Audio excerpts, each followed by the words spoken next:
Hi everybody, today we're gonna talk about filtered element collector. You have seen me using it in the previous videos all the time, if you're following my tutorials. It might look intimidating to write this long line of code to get your elements, but after a while you start to understand that it's not that complicated. We can just copy this line, change very little, and now we're getting different elements that we need. So in this video, I'm gonna go through basics, and most importantly, I will give you a sample file in the end, where you will have a lot of different examples that you can use in your scripts. Let's dive in. This is the sample project provided by Autodesk that I will be using in this video. It's actually a building that is built in Austria, Graz. And in EFTutor, I have already prepared here a button called Samples Filtered Element Collector. Before we start coding, let's open Revit API Docs and have a look what is Filtered Element Collector. Bring it up. I'm going to use the 2021 version, and in the search, look for Filtered Element Collector class. I'm going to zoom a little. And in here, first of all, let's look at constructors. There are three different ones, but you're only gonna use the first two probably. First one is getting all elements from the provided document. The second one, you need to provide the document and element ID of your view. Then it's gonna get elements only from the provided view. So let's create a simple one to get elements from the whole model. I'm gonna write here collector equals filtered element collector, and I'm gonna provide doc. Doc is this variable right here. Now once we have an instance of filtered element collector, we can start applying different filters. Let's have a look. I'm gonna look at methods. And in here, there are a bunch of methods. What I'm gonna do, I'm gonna remove all the ones that I have never used, but you can go through and read what's possible to do. Let's have a look. Usually, the first thing we're gonna do is filter by category or by class. They're very similar, but I always use the category. So in here, we can just continue and write of category, and the second one I'm gonna make of class. So let's go to Revit API Docs and have a look. How do we use of category? We need to provide built-in category. Click on that one, and you can see that built-in category is an enumeration and just contains all these categories written inside of it, which means that I can write here built-in category, and with Revit autocomplete it's going to be very easy. First one, I'm going to get rooms. Let's rename it to all rooms. And the second one, let's go to Revit API Docs and have a look. Right here is of class, and I just need to provide a type of an element. It means that we need to import something like a wall, floor, and so on. In my case, I'm importing the whole DB, and then we need to provide it here. Let's give it a class of wall. I'm gonna write all walls. Now we're getting all rooms in our project and all walls. But in case of walls, we're getting types and instances together. And if you want to filter it, there's also a very easy way to do it. I'm gonna come back to this one. Right here on the bottom, there's where element is element type and where element is not element type. I'm gonna open it in a new page. And we don't need to provide anything, we just have to run it. So I'm gonna copy this whole text, go back to my code. And for the walls, I'm gonna make a dot and paste it here. By using this one, I'm gonna get only wall types, and if you only wanna get instances, then we have to provide this where element is not element type.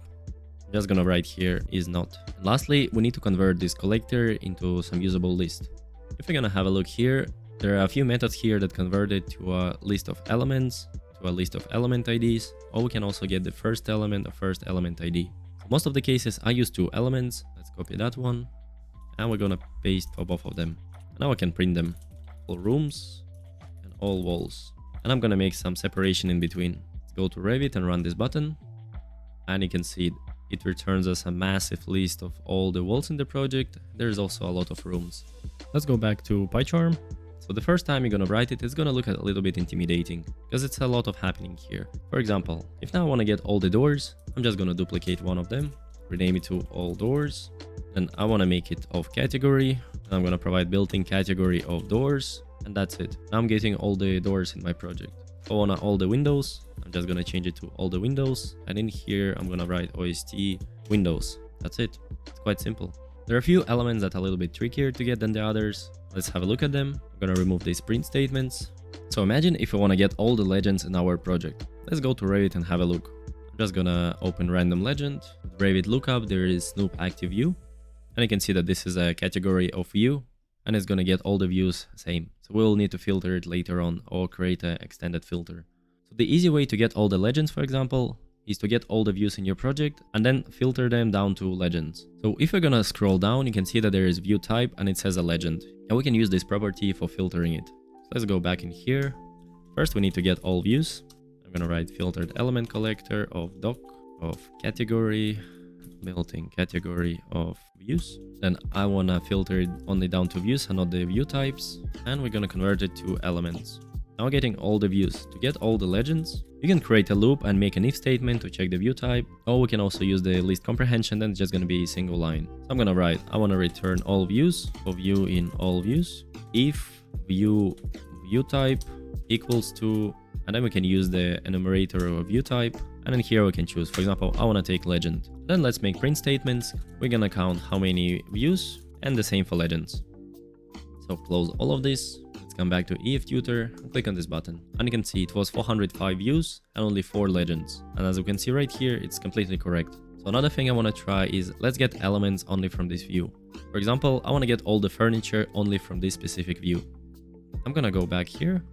First of all, let's remove all of this. I'm going to write all furniture in view. Then same as before, we create filtered element collector, we give it doc, but then I want to provide element ID of my view. We can quite easily get active view by using doc variable. Just write doc and there's a property called active view. So we're going to give it here and we need to get its ID. Then same as before, we provide of category. I'm going to use built-in category of furniture where element is not element type. And then we're going to convert it to elements. I'm going to break this line somewhere here. And let's print how many furniture pieces are in this view. So let's go back to Revit. In EFTutor, click on this button and it returns me 19 pieces of furniture. So what's going to happen once I hide this bed? Run it again and now it's one less because it's only getting visible elements in the view. Let's go back to PyCharm and I will remove this print statement. Now imagine that you're making some sort of script where you need to get different categories all at once. For example, we want to get all rooms, walls, doors, and windows. There are different ways to do this. The simplest for beginners probably to get them all separately and then create one combined variable and just add them all together. I'm gonna create list of all rooms, list of all walls, list of all doors, and so on. So I'm going to print it. Let's go back to Revit. And as you can see right here, I get family instances, walls, what else was there? There are rooms, and so on. Alternatively, we could also look in Revit API Docs, and there are special filters that I'm gonna show you. So we can create lots of different custom filters, and then we need to provide it to filtered element collector. And this is the method that we're gonna use. We're gonna write where passes, and then provide the filter. So now I'm gonna close this.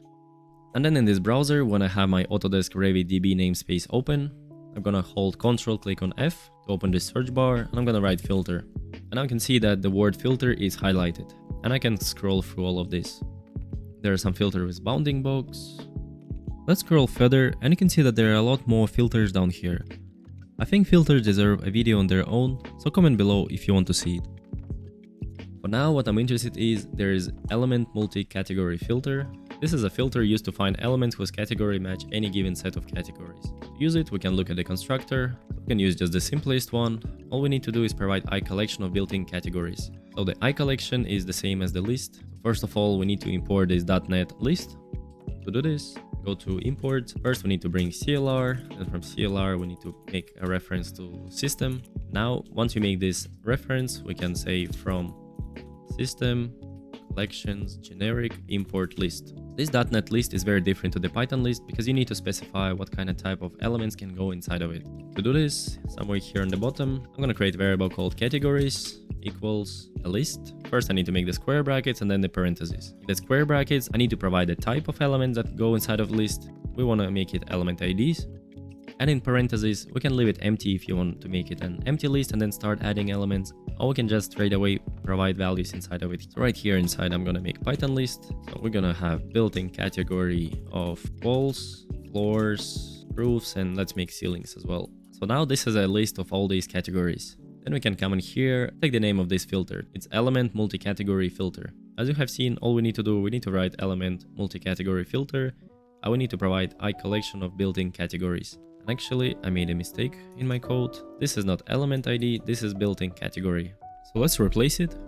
And I need to create a variable. So it's my custom filter equals ElementMultiCategoryFilters. Now we can write my elements equals, then write filtered element collector and pass doc variable in it.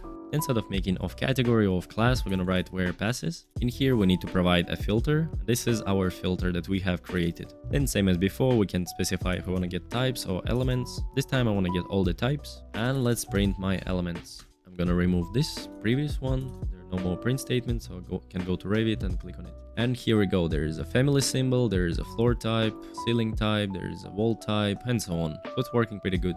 I think that's enough for introduction of filtered element collectors. Now we can finish here. And finally, don't forget to download the file with free samples of filtered element collector. I'll write there much more examples, so you can just copy paste it in your script to get necessary elements and learn from these examples. And if you learned something new from this video, consider becoming my Patreon. There are a few extra videos about Revit API and it supports my channel. My name is Eric Fritz and I will see you in the next video.